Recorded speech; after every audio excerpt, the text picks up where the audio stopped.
Okay, so here's a brief overview of the points that we'll touch on today. We're going to have a brief land acknowledgement at the beginning, and then we're going to have a presentation from Luc Malo on the scope of co-op business conversions in Quebec, as well as a presentation from co-active representatives. That'll be namely Daphne Nelson and Marty Frost this evening. Then we're going to have a question and answer period where you're going to have a chance to ask your questions and comments, and then we'll have a presentation on the CoopZone network updates done by Daphne Nelson, who is a CoopZone board member. Just a few housekeeping items this evening. We're just going to ask that if you're not speaking, kindly just keep yourself muted. And if you'd like to ask a question or comment, maybe just put a hand up in the chat and we'll get to you. As well, we do have simultaneous Zoom captions enabled for this session this evening. And so if you'd like to do that, there should be a globe icon at the bottom of your Zoom screen. And you should be able to just choose your preferred language. And it's best if you do that at the beginning. So if you know that you'd like to listen in English or French, just set that language preference from now. And that's it for today. We're going to move on to the next slide. So I found this beautiful land acknowledgement that I'd like to share. And it states the following. We acknowledge that these lands are still home to many diverse First Nations, Métis, and Inuit people. We acknowledge that these lands are still home to all of these groups. And we also acknowledge that our ability to live and work on these lands today is a direct benefit of policies of expulsion and assimilation of Indigenous peoples during the time of settlement and confederation. And since then, the harms of these policies are many and are still being felt in Indigenous communities today. And we express gratitude towards the Indigenous people who have and will continue to steward these lands. We commit to amplifying the voices of Indigenous peoples and working against the everyday forces of white supremacy and colonialism present in the nonprofit sector. And so this is just a general land acknowledgement for all of Canada as we're based in different areas. And I would also like to point out in the audience, Hazel Corcoran, if she's there, I can't necessarily see who's there or not, but she's the Canadian Worker Co-op Federation's executive director. So we'd like to welcome her, and she'll be pitching in at the end to answer questions, as well as Kay Grant, if she's here. She is the Operations and Member Services Manager. And Chloe Williams, the CWCF Executive Assistant, is also online today for any tech support issues that you may have. And I'll move right along to introduce our first speaker for the, 2 hours, not the hour. Luc Malo, he comes to us from the Centre de Transfert d'Entreprise Québec, and so I'll introduce him. In 2015, while accompanying a group that wanted to start a business whose management would be based on democratic foundations, Luc Malo was delighted by the strength and beauty of collective business management. Since then, he has collaborated with the Parcours Co-op as a mentor during the final integration activity. Following this enriching experience, Luc has managed a nonprofit organization with commercial activities as well as a solidarity cooperative. The versatility that Luc has developed over the course of his career as an analyst, political advisor, coordinator of entrepreneurship, support services, consultant, mentor, administrator, and manager allows him to have a panoramic view of the issues of and development opportunities within the co-op sector. So we can welcome Luc. I'll pass it over to you. Now we'll just stop sharing my screen. Merci, Janelle. Merci à la FCCT pour cette belle opportunité, cette belle chance que j'ai, ce privilège que j'ai de vous présenter un survol du reprenariat collectif au Québec. Donc, je vais débuter ma présentation. Je vais le diaporama.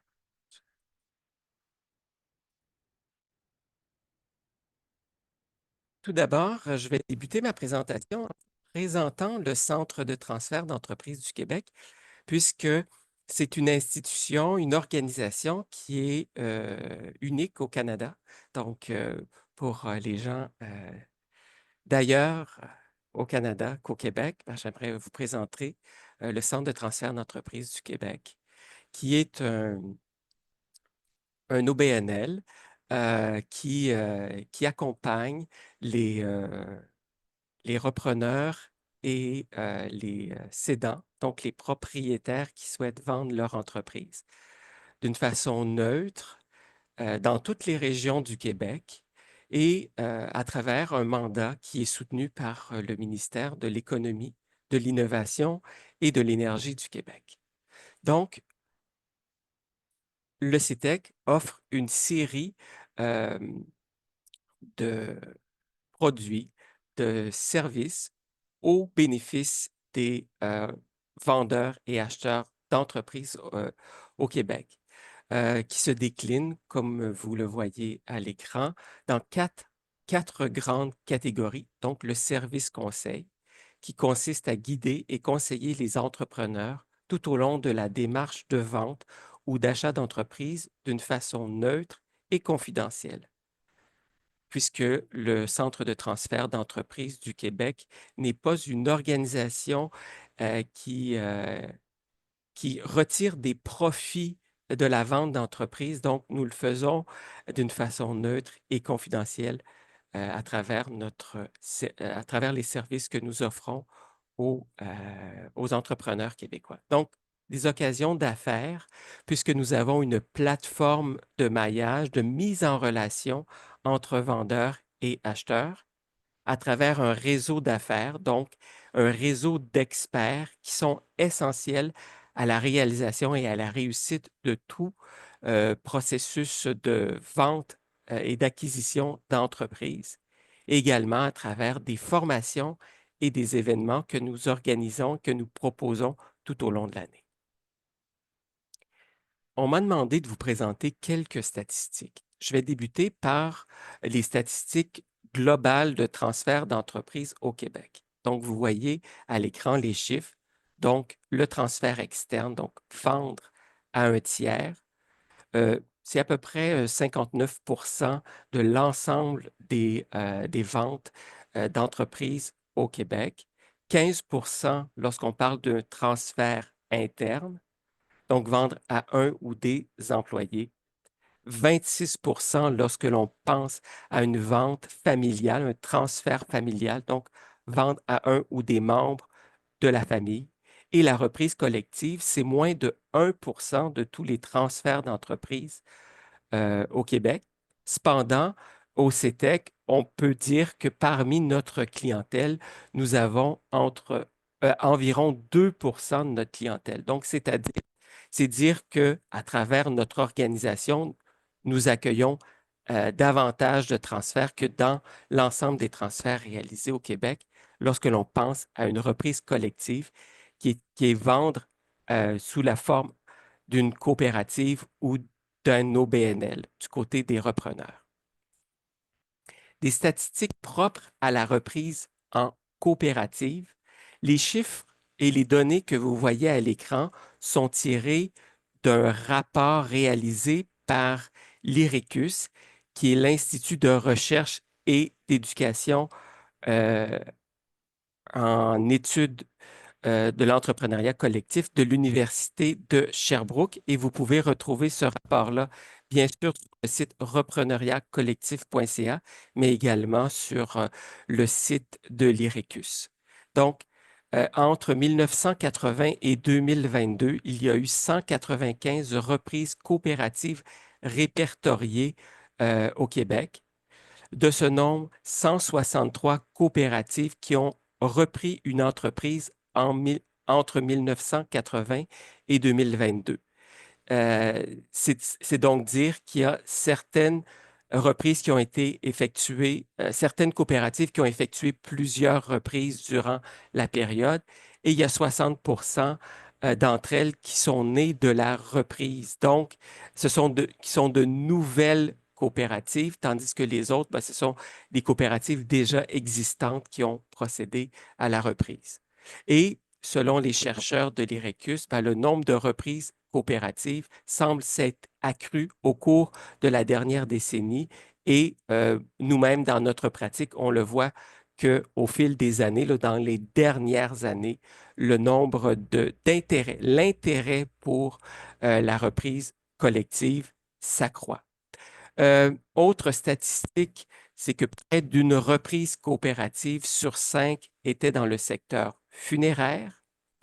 Le modèle des coopératives de solidarité est celui qui a été le plus couramment utilisé, notamment en alimentation et en loisirs.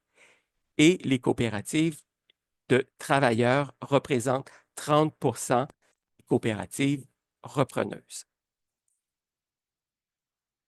Pour arriver à ces résultats impressionnants, ben, il faut dire que nous avons l'appui du gouvernement du Québec euh, de plusieurs façons. Et ce que je vous ai présenté à l'écran dans cette diapositive, ce sont des extraits du plan d'action gouvernementale en économie sociale pour la période de 2020 à 2025. Donc, on retrouve tel qu'il est écrit dans le plan d'action les éléments suivants. Donc, afin d'encourager la reprise collective, le gouvernement renouvellera le programme de soutien à la reprise collective. Le programme de soutien à la reprise collective, c'est un programme de subvention essentiellement pour les repreneurs collectifs pour avoir une subvention afin de faire appel à des experts dans les étapes en amont de la transaction. Donc, dès de l'étude de faisabilité du projet de reprise vers un collectif jusqu'à la rédaction des documents de transaction. Ce programme est administré par notre organisation, le Centre de transfert d'entreprises du Québec, et je suis le point de contact pour ce programme. Deuxième point à l'écran, donc, assouplira les modalités du programme d'appui à la reprise collective d'entreprise, le PARC. Le PARC, qui est maintenant le CAES, est un programme de financement adapté offert par Investissement Québec. Donc, comme vous voyez, il y a des moyens financiers directs pour les repreneurs collectifs. Et, autre point, je le lis, afin de développer des secteurs stratégiques d'avenir en économie sociale, le gouvernement mettra en place une mesure pour soutenir le développement de secteurs stratégiques pour l'entrepreneuriat collectif. Et un des secteurs stratégiques identifiés par le gouvernement est le repreneuriat collectif. Donc, nous avons mis en place une communauté de pratiques avec des moyens de soutenir, de développer le repreneuriat collectif grâce au secteur stratégique, mis de l'avant dans le plan d'action gouvernemental en économie sociale. Vous retrouvez le plan d'action gouvernemental en économie sociale sur le site Internet du gouvernement du Québec. Et nous avons également du financement adapté aux entreprises d'économie sociale. On les retrouve sous l'appellation CAP Finance. Et vous avez à l'écran les organisations qui font partie de ce regroupement d'institutions financières axées sur l'économie sociale et la finance solidaire. Toutes ces institutions financières travaillent en complémentarité. Vous retrouvez les informations sur Cap Finance sur leur site Internet. Finalement, et je vous en ai parlé, euh, une initiative concertée des acteurs de l'écosystème existe au Québec et grâce au soutien du ministère de l'Économie, de l'Innovation et de l'Énergie du Québec, nous avons pu créer cette image de marque, repreneuriat collectif, image de marque qui est partagée par l'ensemble des acteurs de l'écosystème. Et nous avons mis en place un site Internet qui est à l'écran, repreneuriatcollectif.ca, sur lequel nous avons regroupé l'ensemble des connaissances sur le repreneuriat collectif. Donc, on peut y retrouver des témoignages, des ressources et de la formation. Donc, ça fait un bref survol de la façon dont, collectivement, nous travaillons au Québec en faveur de la reprise collective. Donc voilà, merci de votre attention. Sur ce, je cède la parole à Janiel.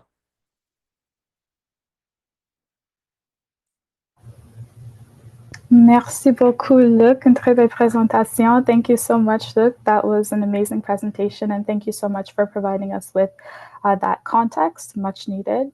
And the statistics were amazing, very good to know. I will now share my screen and introduce the next two speakers, which are Daphne Nelson and Marty Foss, representing Coactive Developments. One moment, please.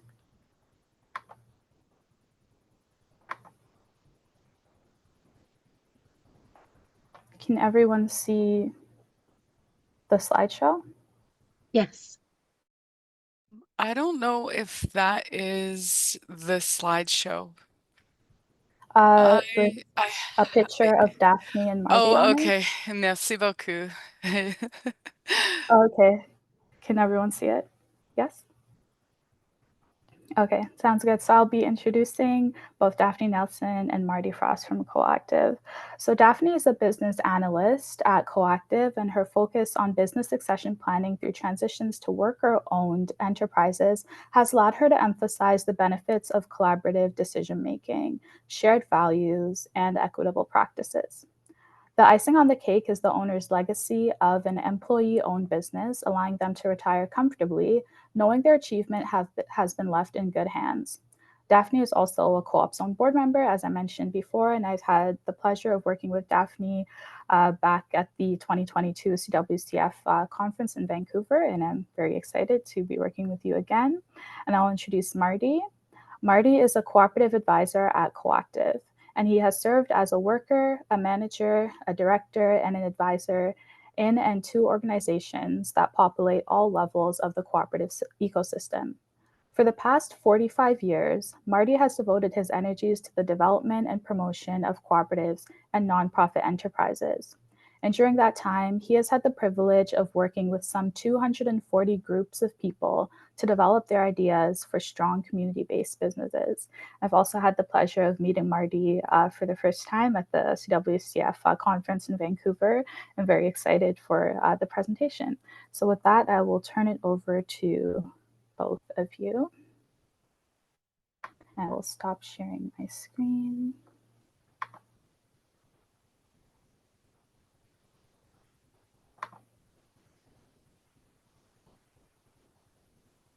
Sorry about that. I lost my bar when I shared my screen. Can you see a big screen that says Coactive on it? Yes. Awesome, thank you. I will do this. Similarly to, oopsies, darn it. I have to get over there. What Janelle, your land acknowledgement was amazing, and I have never heard that before. And I wanted to just quickly acknowledge that I, in Kamloops here, am able to live, work, and play in Secwepemcúlecw, which is the land of the Secwepemc people here. And Marty is living in Vancouver on the Musqueam, Squamish, and Tsleil-Waututh territory. So I wanted to name those folks directly because we do live, work, and play in their territories. So thank you for letting me build on that. So you introduced us. Chris isn't here today. You can read his bio in the information that was provided. So we'll just kind of move forward from here. Marty is going to tell us about these two amazing groups before I get started. Thanks, Daphne. Yeah, these were a couple of small organizations that I worked with some time ago on this process, and the one on the left is called the Yeoman Tree Services. And this was a situation where all of these people were working together, and it was owned by one of the people you see in the picture there, and he basically bought or sold the business to a group of all of them. The one on the right, this is Make House, a group in Victoria. They had an owner that wanted to leave town, and she did. She moved to Saskatoon, so the workers took on ownership of that business from her. And again, they actually were very effective in getting assistance from all kinds of community groups and so on, and people, activists in this realm that we're in. And I mean, I guess the only thing I can say is that's typical about them is they're small groups, and this is what we've been seeing most of, is small groups. You know, anywhere maybe like up to 10 people, 10 prospective members that want to get together and form a business, and in many cases fewer than that. I'll hand it back to you, Daphne, with that. Thank you, Marty. And one of the things I wanted to say as well is, Luke, your programming in Quebec is unbelievable, and it seems unmatched in Canada. In British Columbia, we don't have access to funding at all. So we are working with co-ops in terms of through the CWCF's funding, and that's fantastic. And at the same time, we can't rely only on the CWCF funding. So we are looking forward to lobbying efforts of our provincial government and other programs as well. But in the meantime, what we have been doing is talking to business owners and government people and business development agencies and other nonprofits doing this kind of work. So we rely on slides like this to talk about some of the statistics that have come out over the last few years. And this is a really great, not very long report, but heavy on the stats. This quote we like to use, $2 trillion in business assets could change hands within the next decade. And what we mean by that is that is the number of assets, or the amount of assets being held by small to medium enterprise business owners who are either looking to retire or, they are looking to retire over the next decade. Over 3/4 of small business owners are planning to exit their businesses. And retirement being the top reason the business owners have been looking at for leaving the business, but several folks are burnt out. They just want to step back from their responsibilities as owners in the business, in the same way that the yeomans that Marty mentioned earlier. The most common obstacle to succession planning for half of small business owners is finding a suitable buyer or successor. Nearly half of owners are struggling to measure the value of their business, while 39% say the business is too reliant on them for the day-to-day operations. And I think I've already said that one. So I think the main factor for a strong majority of owners looking to sell their business is ensuring their current employees are protected, and it's also important for them to get the highest possible price, and selecting the right buyer who will carry forward their way of doing business. So you can see there are some real legacy pieces already in the stats that this 2023 report identified. Oops, I missed a couple of those. And just kind of building on that, there is a way for the employees to retain their jobs, the business to remain in the community, and the business to continue operations in a similar manner to the way that it's always been doing. And I guess that's what we're doing here, is talking about this. I know it's sort of old hat to folks like Luke and other people who have been doing this work for a long time, but believe it or not, here, especially in the interior of BC, as I'm meeting community futures and the chambers and the economic development officers at communities, people don't have any clue about what a co-op is, let alone employee succession planning of a business. And so what needs to be done here is a lot more, it seems, than I guess what Luc has been able to accomplish in Quebec. So this is why the workers want to do it. You know, they want a better work environment. They want more autonomy, some democracy. Not everyone is willing or able to work 80-hour weeks to make ends meet. And this model has the potential to really impact employees Canada-wide, and we'll talk more about that. So we did want to put in a slide talking about what options there are for employee ownership. There are ESOPs, so that's the employee stock ownership program, or share ownership program, depending on where you are and what you call it. Those are plans to allow for employees to share in the profits of the organization, and could actually be purchasing small pieces of the business along the way, but a longer runway is needed for that. The employee ownership trust is a new entity, and I think I have a slide coming up that I'll kind of get into it. And of course, the worker cooperative is kind of where we hail and where we want to do our best work, and is why we're here talking to you about this today. And of course, no slide deck would be complete without Yoda. So there are many options to consider, and that is our tribute. I feel like I missed a slide. Oh no, I didn't. My apologies. I'm going to go back.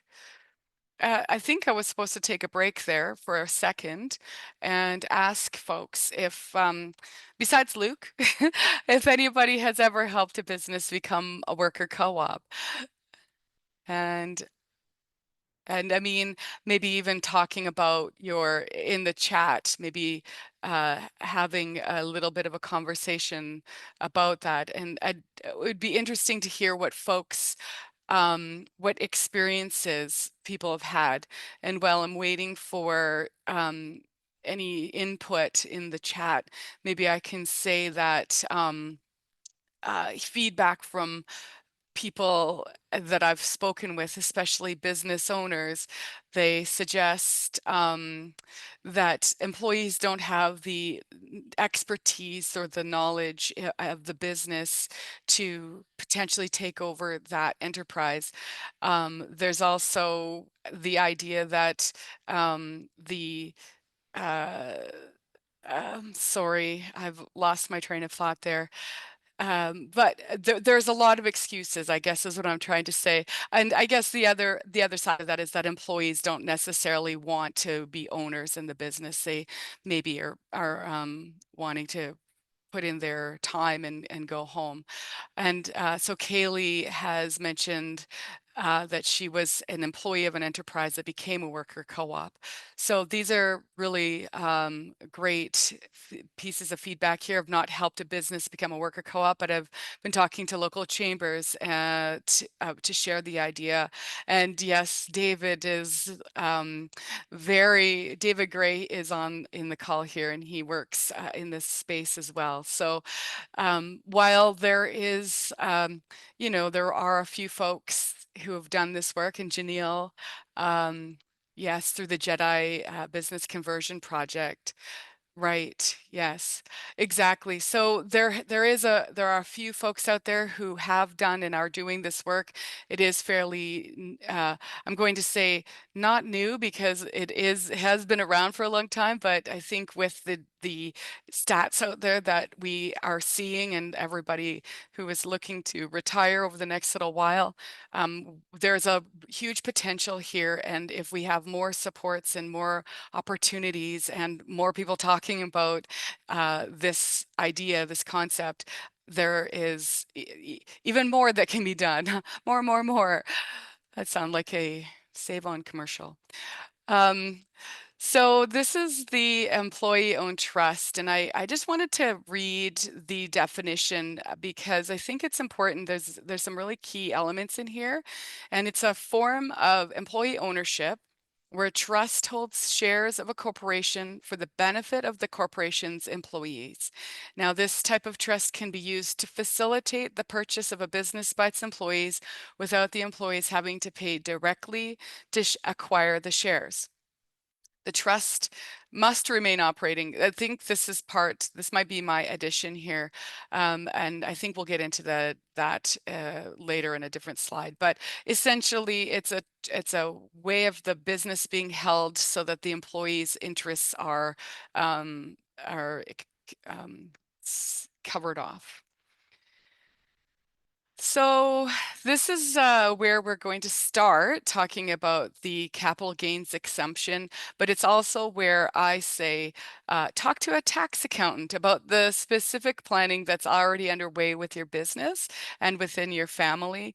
There might already be some tools in place, but please keep in mind that this is a tool to enable employees to buy the business from the owner without causing a capital gain under certain circumstances. So what this is, this very exciting idea is that earlier in the year, the Employee Ownership Canada lobbied the federal government and was successful in their lobbying efforts to not only create or to have the creation of employee-owned trusts, but also to enable this tax exemption on those. Now, Hazel and the CWCF and I think Brian Eiler, I'm not sure if I have the name right there, but have been doing some amazing work at the worker cooperative level and are also right on the verge. You might have heard Hazel talking about this at the AGM, but the worker co-op piece is really, really close. I don't know what reading it's in at the federal level, but we keep being told it's just a tick box and it's coming. So that's going to be sort of, I don't know if I'm really going to get into too much here. I think Hazel will answer some questions. It's a temporary and there is the requirement that I think I'm just getting a little sign that my internet connection was unstable. Yeah, Daphne, if you could just repeat what you said, it was chipping out Okay. a bit. Okay, thank you. This is a temporary measure for now. Hopefully, if there are so many conversions that they need to keep this program going, it will be revisited, but it is temporary until the end of 2026. 75% of the employees must own a membership share of the purchasing or new cooperative. This is in the language of the cooperative, the worker cooperative proposal that was put forth. And there are certain scenarios where this tax exemption is actually a tax deferral.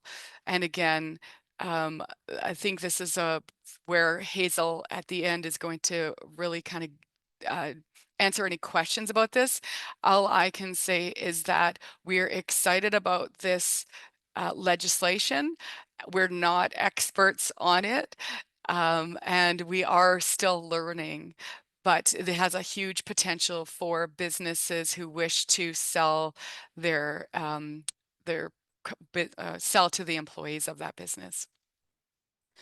I think this is where Marty is going to join the force here and talk about this going forward. And Marty, if you want to just let me know when you want me to advance the slides, I can do that, but I'm going to mute now. Thanks, Daphne. Okay, I'm going to talk a bit about this, but we're co-op developers in a room full of co-op developers, so I'm going to get into the process a little bit too. I just wanted to, before I get going on, I just wanted to say how much I really enjoyed the morning presentations with Russ and Danny. I thought that was just really, really good work, and I thoroughly enjoyed it.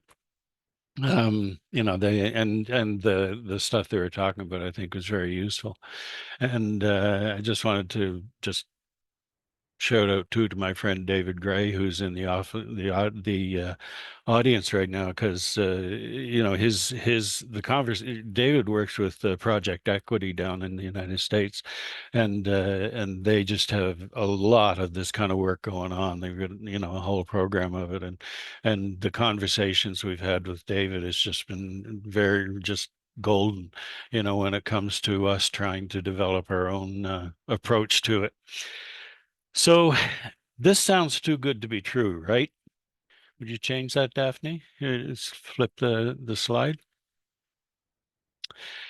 There's a few things about it, and I want to start with, how do you know when you have a good deal? You know, like there's lots of people out there, you know, everybody from the one that wants something to happen next week and have the employees all ready to buy it out, to the ones that are actually ready to put some time into it and they're doing some long range planning. When we're looking at this, the things that we're looking for in terms of a good deal is, is this a willing owner? Like, is this an owner that really wants to do this, that wants to make it work, and is willing to participate in the success of the ownership transition? Um, is it an established, mature business? In other words, you know, startups are a risky time, and they're a risky time to be sort of changing your whole ownership structure, and a risky time perhaps to be laying a load of unfinished business on a group of workers. So you want to see that the business has been around for a time. There's some systems in place. They have some employees that have been with the business for some time. These are all strong points that you'd be looking for. Is there a stable, non-cyclical cash flow? In other words, the financial piece of this is going to be critical, because you know, you're talking about essentially the capital of the personal capital of the owner of the business, and also some of the financial capital is going to get pulled out, you know, so you need to know that there's going to be ample cash flow to fulfill that, and enough profits, and you can put together a set of projections that realistically see a line of profits that can handle the debt service. Because, like I say, you're probably going to finance some of this through debt, and you almost certainly will have some debt in financing the ownership transition. And finally, you need to come out with a strong and agreeable management team. One of the things you need to look at is when you are analyzing the group, which is just an incredibly important thing to do when you're doing this. You really have to know that there's some of them staying around, at least, if not all of them, that have some experience, have enough experience that they can fill some of the management positions that are available. And you also need to know that there's a market out there where, if there are lacks in that, if there are gaps in the management structure, that you're going to be able to find the people, right? So those are 5 points, and I just think that if you're gonna go into this, you need to have a certain amount of satisfaction around that. And finally, what this slide says is that you need to think of it as a marathon and not a sprint. And the reason for that is that you're talking about a group of people buying this that don't necessarily have a lot, you know, enough money to support it on its own. So you're going to, most likely, when you're working with the group that's doing it, you're going to be negotiating financing of one kind or another to help these people out. And often, a real benefit to that can be done if you can set up programs for the employees to start accumulating capital in the business in the first place. You know, the ESOP, for example, will do that. It will set aside a pool of capital that belongs to the workers, and it'll help them buy it out. The EOT option, the employee ownership option, might work if there is the interest and the ability to set aside an employee-owned trust that will work in junction, in partnership with the worker co-op that's buying the thing out, because the ownership trust is a corporate entity on its own, and it has its own set of goals. It has its own board of trustees and everything like that. So they're not going to be owned by the workers. They're going to be partners in this venture with a worker co-op in some form, if you're going to have the worker co-op structure and the EOT structure attached to it.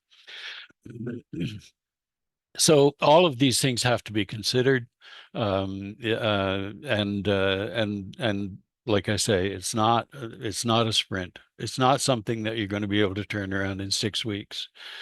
When I've done some work in the ownership transitions in large mills that are owned by Canfor and corporations that own large lumber mills, and they have a practice that says that, because usually the workers are unionized, and there is a statutory time by which they have to announce that they're going to sell the business. and usually it's only, you know, 3 months maybe, or something like that, and usually they will not commit to a sale if the workers, even if the workers are willing to and to some extent able to assume ownership, they're not prepared to say anything. They're not prepared to do anything to prepare, to allow the group to prepare, until about 90 days before the transition in ownership is going to take place. It's just not enough time. So, so the best idea is the best situation is an owner that's prepared to stay around for 2 to 3 years while the group of workers can accumulate a pool of capital to work with, and do an orderly transition. Perhaps we can move on, Daphne, to the next slide. So I'm gonna talk about a bit about the process that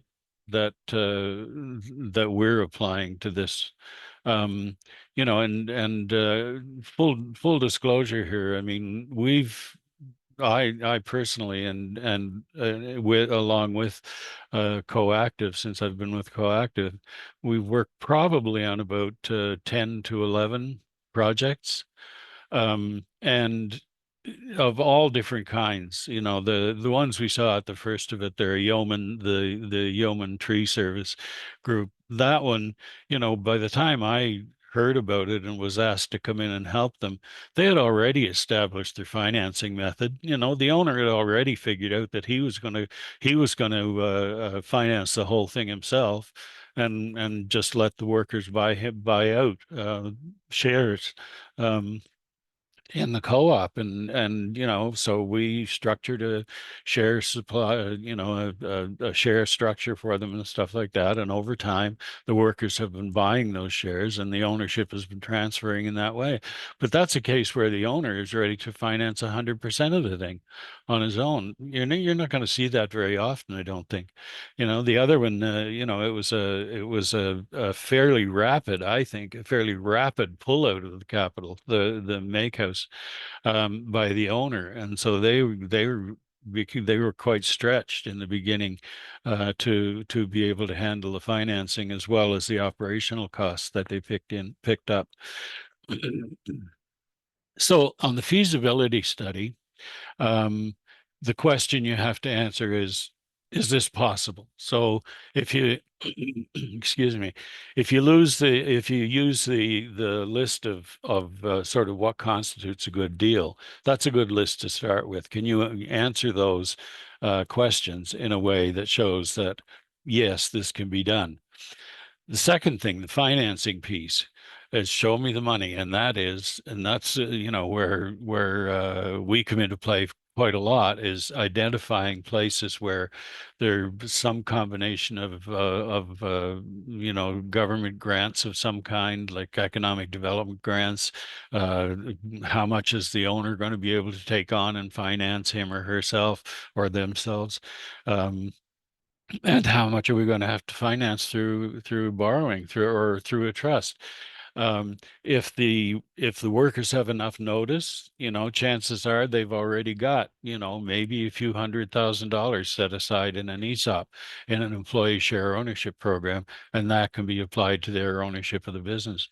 So the financing, it's more of an art than a science, and that's part of what we come in and support the work of the workers that are buying it out. And then finally, the conversion, you really want this to come out with, at the other side, with a good, strong worker co-op that's functional. It knows what it needs to do. It's got a good structure and relationship with its members and all that kind of stuff. So I'm going to just go into a bit of detail on these stages. So in the feasibility analysis, thoroughly evaluate the business's operations. I mean, this kind of goes without saying, but there are things about this that you need to pay attention to. So the business's operations and suitability, very often, there are aspects to this business that don't appear on the financial statements. They don't appear on the balance sheet, and yet they are commitments that are going to have to be taken into account in doing the evaluation of the business, and in the conversion. How are they going to how are they going to deal with these things? An example that one of the lumber mills that I was working with at one time, they had like their whole business rested on the fact that the truckers, who were all independent loggers, they had this incredible network of roads going into the forest where the work was happening, and those roads belonged to the mill, and they weren't ready to sell that. They weren't ready to sell rights to the mill. They just wanted to sell the hardware, and so basically they would have, if the workers had walked in and bought that, they would have had a mill with no access to lumber, or no access to the wood. So you need to know any of these outstanding issues that are happening that don't appear on the balance sheet. The financial statements, however, the analysis of the financial statements are really critical as well. And again, you need to look beyond the performance of what's happened so far, and look to any potential risks and any challenges that might come up. Another project that I just worked on not that long ago, the fellow wanted to sell a business to his workers, 16 workers, and he put a $400,000, I think, price on the thing. Well, it turns out that the building that he's in, it's at capacity for the electrical system, and building it up to a point where you could have any expansion at all. I mean, the reason he was leaving is because the electrical system was breaking down. It was just overloaded. That wasn't on the balance sheet. That wasn't in his offer. But we had to find that out and let the workers know that, look, you're going to have to come up with another $120,000 to get the electrical fixed. So knowing those risks and some of the challenges that the owner is facing is really critical, so that the workers know that too. And then finally, looking at the group of workers you have, do you have the leadership potential? You're going to have the skills, undoubtedly, if you have a fairly good cadre of workers that go with the business, go with the co-op. You're going to have a good set of worker skills, but the leadership, the management stuff, that is not necessary. There's, I think, fewer of those people will join the co-op. And so you're going to be looking at building leadership and within the work group as it's needed, and bringing and just building the general interest in ownership and preparing people for ownership. Next slide, Daph. Okay, so here's the financing piece. First up there is look at ways that you can accumulate wealth and a share in ownership in the hands of the workers before the turnover time is, because the more you can do that, the less outside finance you're going to have to go through. Securing financing through a combination of internal and external sources, that really is referring to what's the owner prepared to pick up in the financing of this transition. How much is the owner ready to hold on to in terms of financing, and what kind of a deal can you strike with the owner? As I mentioned, in the case of in the case of the Makehouse Co-op in Victoria, that owner there wasn't a lot of flexibility there in what she was prepared to do, so it left them with a financing challenge. And then finally, you develop the financial plan, and within that financial plan, you have to make sure that you're talking about the costs of transfer, the costs of ownership, the costs of training, and how are you going to build this up? Like, how are you going to grow this business?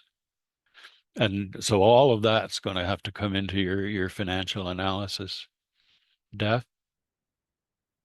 And finally, the business and succession plans. I always say when you go into one of these projects, you have two clients. You've got and if you're sort of working on the full scale of things, you're on both sides of a negotiation, because you're working with the group, you're working with probably by the time you're into this stage, you've already have a worker co-op that's working this up.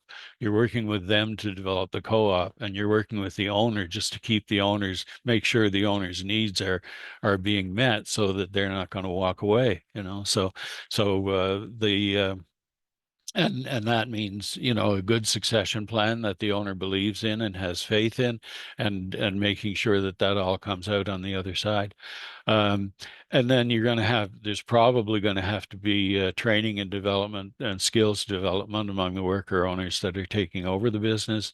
And finally, once the purchase happens, you want to know that there is still some financing around to keep operating for a while. So there's still a need for a cushion. So that's sort of the planning that you have to go into it. So having a really good lending partner, and again, Luke, I'm so envious of that little list you had there of people that are prepared to help you and support what you're doing. That's not the case in lots of places. Next slide, Daph. Thank you. And here finally, this is the actual transition piece, and this is ensuring and working to make to help the co-op be an effective owner after the whole transition takes place. So they've got the necessary structures in place to do the measuring of the effects and the accounting for the effects. Everybody's clear on what their jobs are. Everybody's clear on what it means to be a member of a worker co-op. You've got a good board of directors that knows what they're doing, and again, they're committed to the co-op form, and they're ready to be, a good democratic board body, and you've got some kind of a training plan, and you've got the financing to cover a training plan over the next 2 to 3 years while you're building the skills, the general pool of skills. I can't emphasize enough the fact that none of us in the room, maybe some would be able to do this on their own. You're going to need legal help. You're going to need accounting help, financial help, and financial analysis help. one of the things that we've been doing is trying to identify people in the community, in our community, accountants and lawyers in particular, that are willing to sort of take on the extra work here, and learn more about this stuff, so that we have somebody that we can refer to people to when the time comes to do this, you know, and they will have access to a lawyer, and they'll have access to people who know this, financiers and accountants who know what it's about. So looking around at and developing the community of friendly professionals is really critical here too. Next. So how do you sell this to business owners? Well, I think we talked about that to a certain extent, but you know, the previous slides that we looked at really talk about it. You know, I worked on a project up in Whitehorse at one time, and this was a sole owner of a bakery up there, and he really wanted to sell it. Unfortunately, it wasn't a good, it wasn't a, he was committed to it. He was committed to the idea. The workers were less committed to the idea, and his family didn't want to have anything to do with it. So ultimately his family just laid down the law and said, you're not going to do this, right? You know, and even though I had gone with him to visit his accountant, I'd gone with him to visit his lawyer, and we all talked about it and everything like that. He was quite excited about it, but you know, his family put the foot down and said, "No, you're not going to do this. We want to hold on to this business." So selling it to the business owners has its own quirks. We're working on a project right now where the owner, he just wants to retire in about 3 to 4 years. It's an ideal situation in that he wants to retire in 3 to 4 years. He knows the business, he knows it well, he knows his workers, he knows them well. There's a real strong interest among the workers to do it, and that's one where I think this one can go. You know, so how do you sell it to the business owners? It's just a case of walking around with the guy and or the woman and or the group and and saying, okay, let's go talk to your lawyer, let's go talk to your accountant, let's see what's good here, and building a good strong succession plan for them. Next. Yeah, I'm going to turn it back to Daphne now so she can introduce us a little bit more. I just let me tell the piece of the story, Daphne. Yeah, The yeah. piece of the story is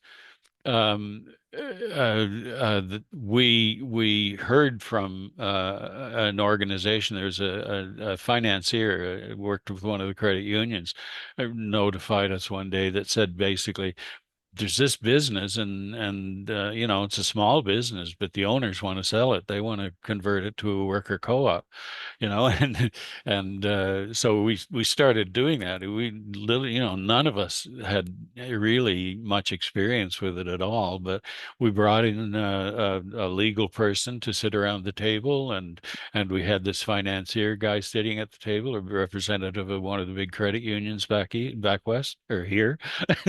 um, yeah, and we just started talking about it, and that, you know, they're in the late stages now of actually having converted and transferred the business off to a worker co-op that we helped them set up.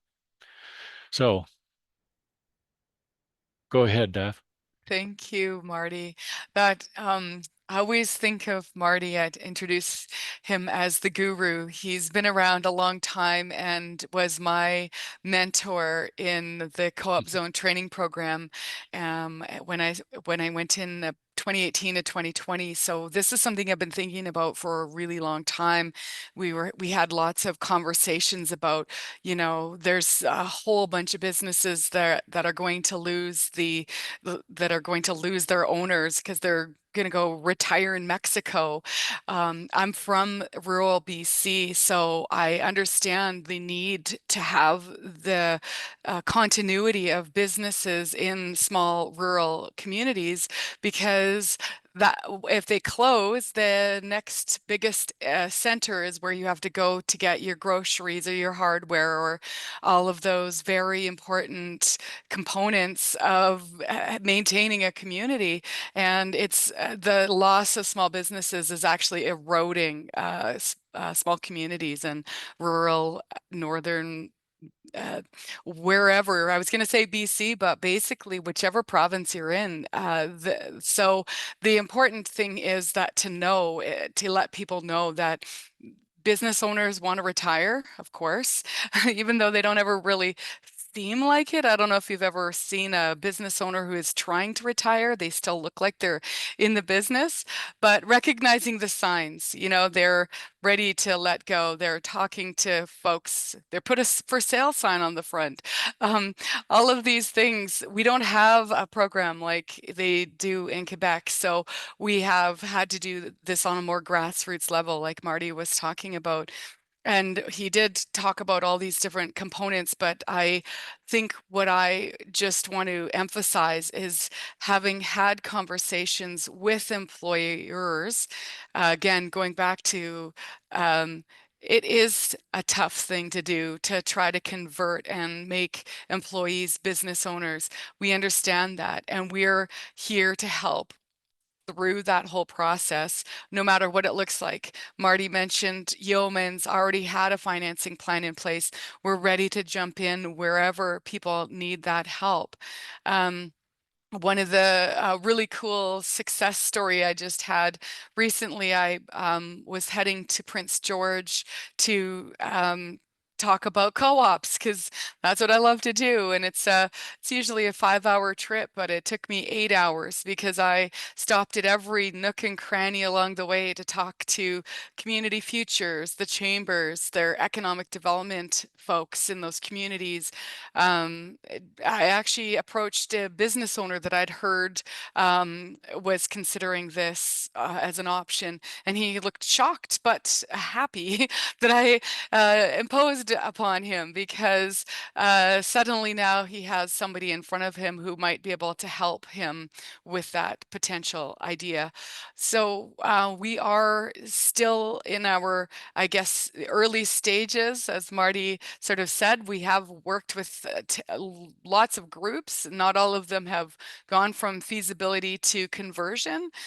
We've had some who have recognized that it isn't the right option for them.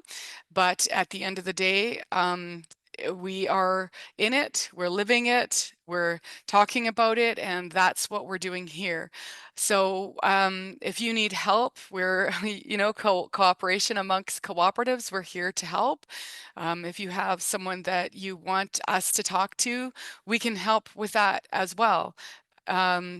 We won't maybe incorporate a cooperative in a province that we're not, or help, sorry, to incorporate that entity, but we would certainly be happy to help have those conversations with the employees or the employer or credit unions or any folks along the way. So just think of reaching out for help from us. Luke also has a great program, it sounds like. So I'm sure that, I shouldn't say that, but I suspect that Luke would be a great resource for more information as well. But this is Coactive, and this is what we are attempting to do. I think this is the last slide. Oh, that's the last slide.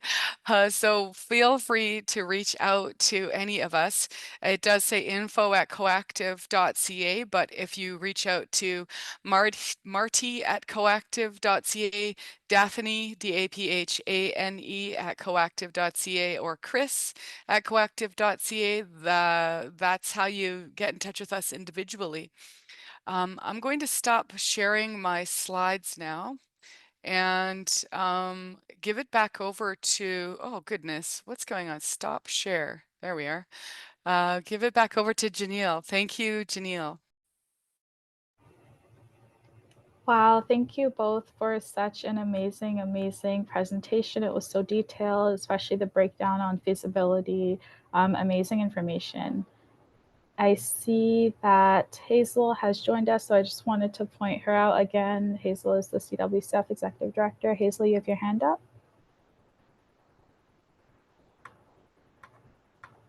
If not, that's okay. Well, now. Yeah, I had my hand up and I'm on my phone, and I apologize for that because I forgot my headset in a different place, and I'm at the Calgary Mixer.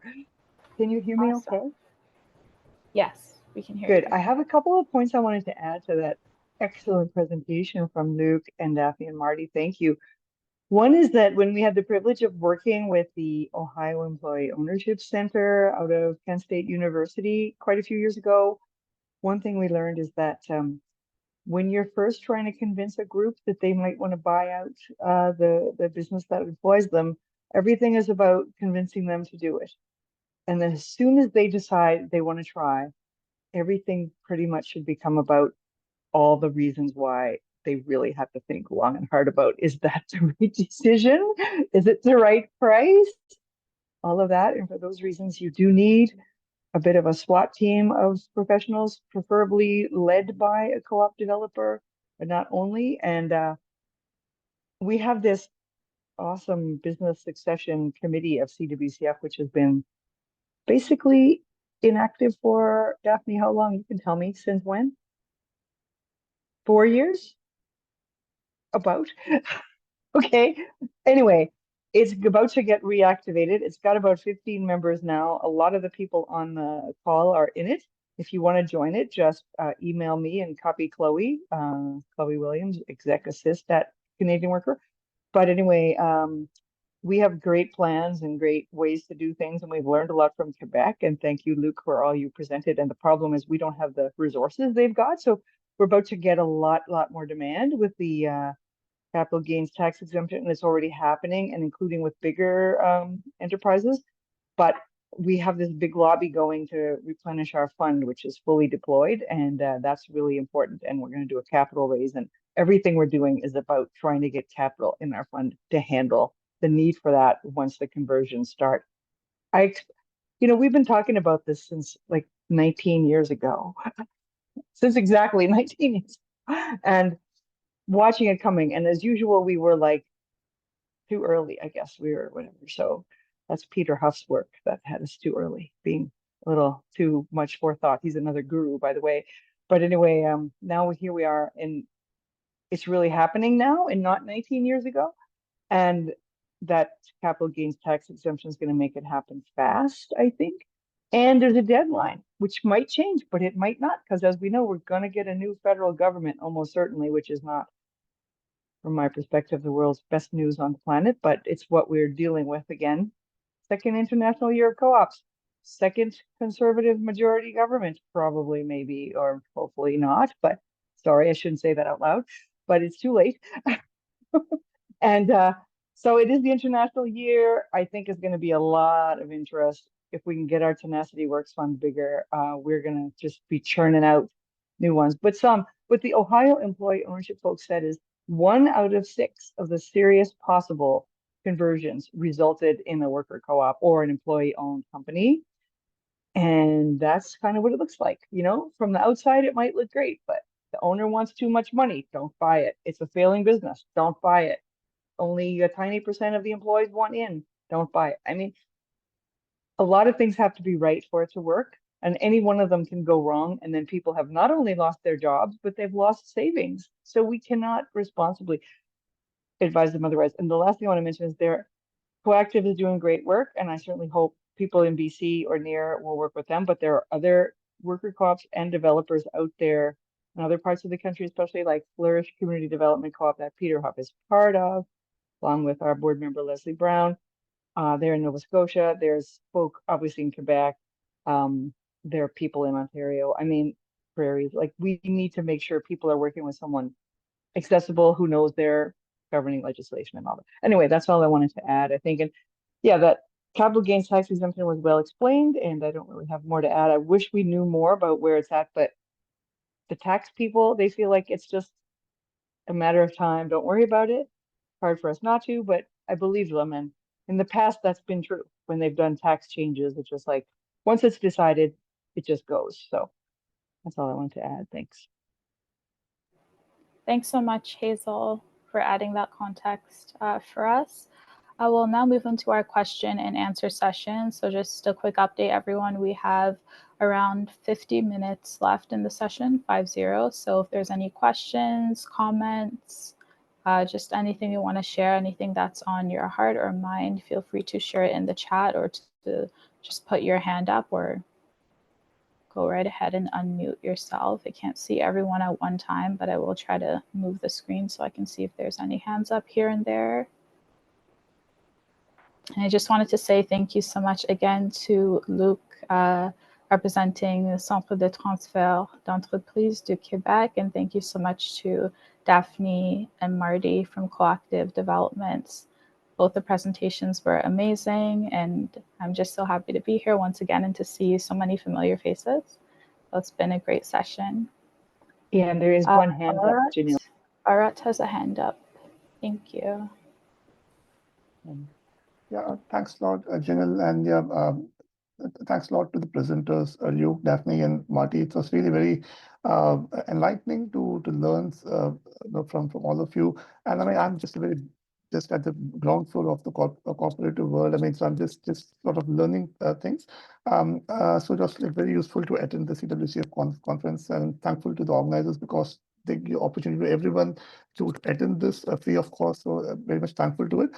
So I have two questions, one to Marty and one to Daphne. So Marty, you mentioned that usually when these transfers happen from owners to the workers, usually it's about up to say 10 people or so, 10 or less. So I was just wondering, like why doesn't it happen, say, like on the other side, like say more than 10 people? Why it's not that frequent? That's the first question. And Daphne, I wanted to ask you the question that you mentioned that in Quebec there are so many resources to facilitate this process, and you said that in BC it is not there.